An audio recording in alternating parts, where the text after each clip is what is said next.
حق کو ادھر ادھر موڑ جدھر جدھر علی موڑیں. اب اس سے چند باتیں پیدا ہوتی ہیں ذہن میں. ایک تو یہ ہے کہ بظاہر بات یوں ہونا چاہیے تھی کہ علی کو ادھر موڑ جدھر حق موڑے، مگر رسول نے یوں نہیں کہا. رسول نے فرمایا حق کو ادھر موڑ جدھر علی موڑے. دیکھیے جو آگے چلے گا، پیچھے چلنے والا ادھر موڑے گا جدھر وہ موڑے. اگر رسول یہ کہتے کہ علی کو ادھر موڑ جدھر حق موڑے تو حق بنتا امام، علی بنتے معموم. جبکہ علی کو امامت مطلقہ ملی ہے، لہذا علی ہے امام، حق ہے معموم. حق کی پہچان یہ ہے کہ جب تک علی کے پیچھے رہے حق ہے.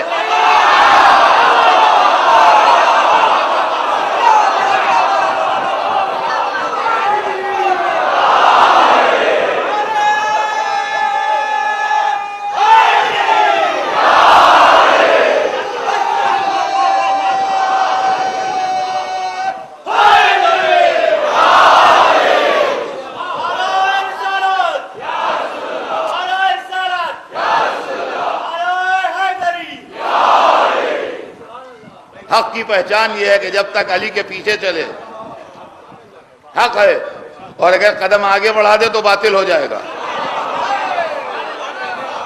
عزیزان گرامی یہ منزل ہے خدا کی قسم.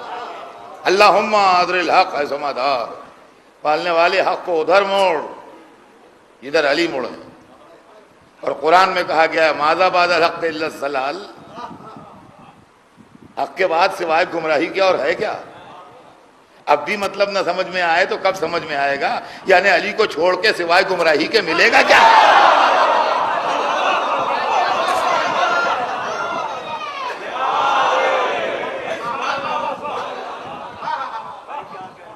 علی کو چھوڑ کے گمراہی کے علاوہ ملے گا کیا؟ اور عزیزان گرامی اسی حق میں ہم کو بہت سے پتے دیے ہیں، اسی حق میں ہم کو بہت سے پتے دیے ہیں. اور یہ جو مشہور ہے یہ مشہوری نہیں ہے، ثبوت ہے اس کا کہ قبر میں مولا علی آتے ہیں، نزا میں آتے ہیں، سوال منکر و نکیر کے وقت آتے ہیں، میزان پر ملتے ہیں. ارے کون ملتا ہے؟ ابھی آپ کو نہ ملیں گے.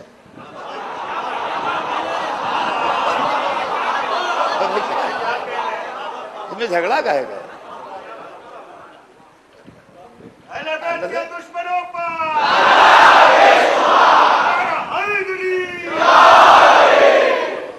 میں زندگی کے ترازو میں ہر چیز تولتا ہوں اور اس کے بعد مجلس میں پہنچتا ہوں.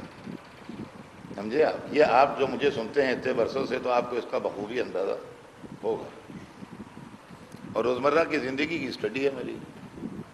ایک لڑکا لکھنؤ سے روٹی روزی روزگار کے لیے کام کی تلاش میں بمبئی آیا.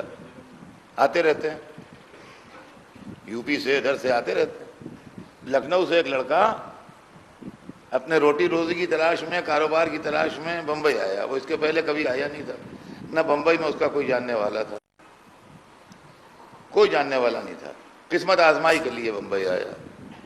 جب وہ چلنے لگا تو اسٹیشن پر اس کے دوست نے ایک اتے سے پرچے پر اس کو ایک موبائل نمبر لکھ کے دے دیا اور کہا یہ موبائل نمبر ہمارے ایک دوست کا ہے جو بمبئی میں رہتا ہے، جا کے ٹیلی فون کرنا، ہو سکتا ہے وہ کچھ تمہاری مدد کر دے.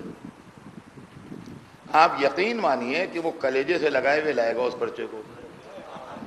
اب وہ موبائل نمبر ملے نہ ملے، وہ آدمی مدد کرے نہ کرے، وہ سب بات کی باتیں ہیں، لیکن جب تک وہ بمبئی میں وی ٹی پر اترے گا اس وقت تک وہ کلیجے سے لگائے رہے گا. اس لیے کہ وہ اتنا سا کاغذ کا پرچہ جس پر ایک موبائل لکھا ہے اس کے لیے بہت بڑا آسرا ہوگا. عزیزان گرامی اسی لیے ہم کہتے ہیں کہ جب اتنا سا پرچہ جس پر ایک موبائل لکھا ہوا ہے، کوئی یقینی نہیں کہ وہ مل جائے، کوئی یقینی نہیں کہ وہ مدد کر دے، کوئی یقینی نہیں کہ اب وہی نمبر چل رہا ہو اس کے پاس، لیکن پھر بھی اس کو کلیجے سے کسی آسرے پر لگائے ہیں. تو اگر آدمی ایک اتنا سا موبائل کا نمبر کلیجے سے لگائے ہوئے بمبئی آ سکتا ہے تو اگر ہم 14 معصوموں کو کلیجے سے لگائے آخرت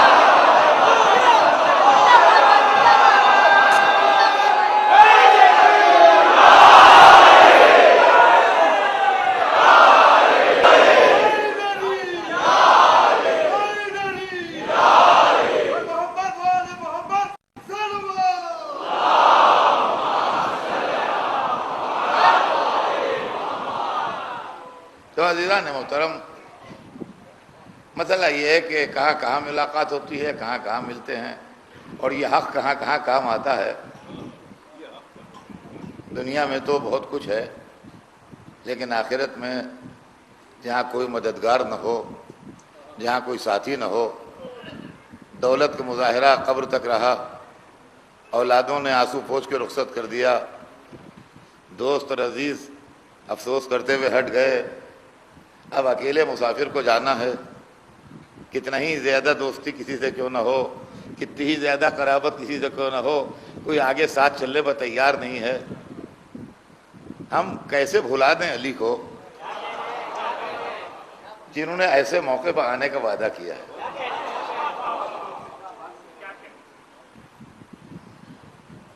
اب میں آپ کو ایک ایسی بات سنا دوں جو بالکل سامنے کی ہے، لیکن یہ کہ متوجہ کرنا میرا کام ہے۔ میں برابر کہتا ہوں کہ میں کوئی نئی بات نہیں، متوجہ کرتا ہوں آپ کو، اور تھوڑا سا متوجہ کر دوں آپ کو کہ میت میں شریک ہونا بہت ثواب ہے، اور امور میت میں حصہ بٹانا بہت بڑا اسلام میں ثواب رکھا گیا ہے، اور پارٹ آف ڈیوٹی ہے ہمارا کہ اگر کوئی مر جائے تو ہم اس کی تہیہ و تکفین میں حصہ لیں، اور اگر کوئی تجزیہ و تکفین کرنے والا نہ ہو تو ہم کریں، چاہے وہ غیر کیوں نہ ہو، لیکن یہ سب چیزیں اسلام میں ہیں۔ تو آپ نے دیکھا ہوگا کہ ایک منزل وہ آتی ہے جب قبر میں لٹا کے شانہ ہلا کے اس کو تلقین پڑھائی جاتی ہے۔ کتابوں میں لکھا ہے، مفاتیح میں ہے، تحفۃ العوام میں ہے، جس کتاب میں چاہے پڑھ لیجئے، بالکل روزمرہ کی بات ہے۔ تو اس کا مرے ہوئے آدمی کو جو قبر میں لیٹا ہے کا شانہ ہلاتا ہے، وہ جو تلقین پڑھا رہا ہوتا ہے، وہ کہتا ہے اسمع افہم اسمع افہم اسمع افہم، سن سمجھ۔ اسمع مانے سن عربی میں، اور افہم مانے سمجھ۔ اسمع افہم سن سمجھ، 3 دفعہ کہتا ہے، اسمع افہم سن سمجھ، اسمع افہم سن سمجھ۔ یا فلاں ابن فلاں، اس کا نام لیتا ہے، اس کے باپ کا نام لیتا ہے، فلاں فلاں کے بیٹے۔ اور اس کے بعد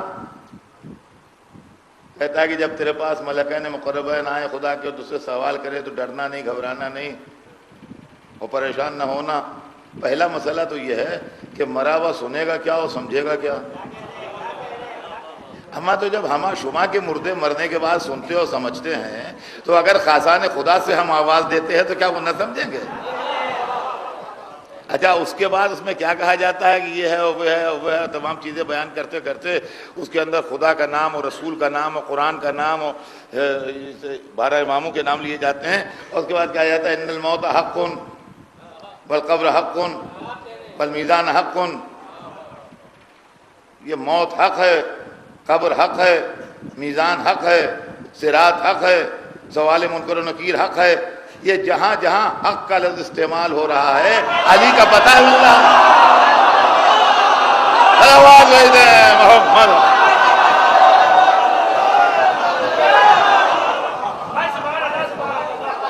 حدیث سے اس کو ملائیے، ان الموت حق، موت حق ہے، علی مال حق والحق علی۔ سوال منکر و نکیر فی القبر حق، سوال منکر و نکیر قبر میں حق ہے، علی مال حق والحق مع علی۔ الصراط حق، صراط حق ہے، المیزان حق، میزان حق ہے۔ یہ جہاں جہاں حق حق کہا جا رہا ہے، یہ علی کا پتہ بتایا جا رہا ہے۔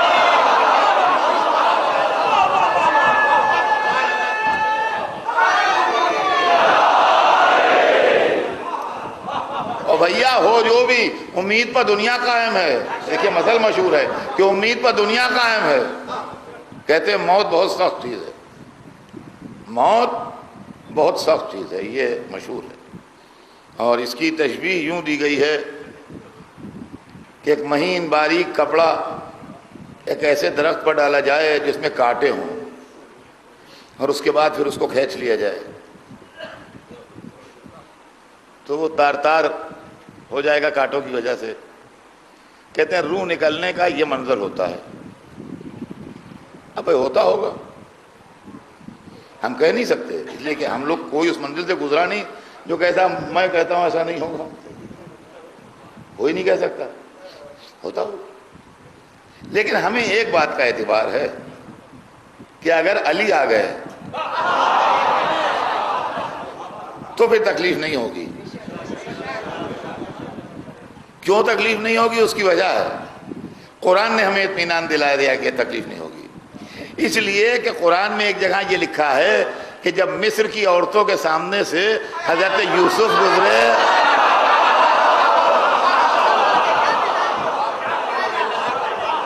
فَقَطَّعْنَا أَيْدِيَهُنَّ، تو انہوں نے اپنی چھریوں سے اپنے ہاتھ کاٹ لیے، انگلیاں کٹتی رہیں، عورتیں محو جمال یوسف رہیں، تکلیف نہ ہوئی. تو جب موت آئے گی تو مومن محو جمال علی ہوگا. ملک الموت صلوات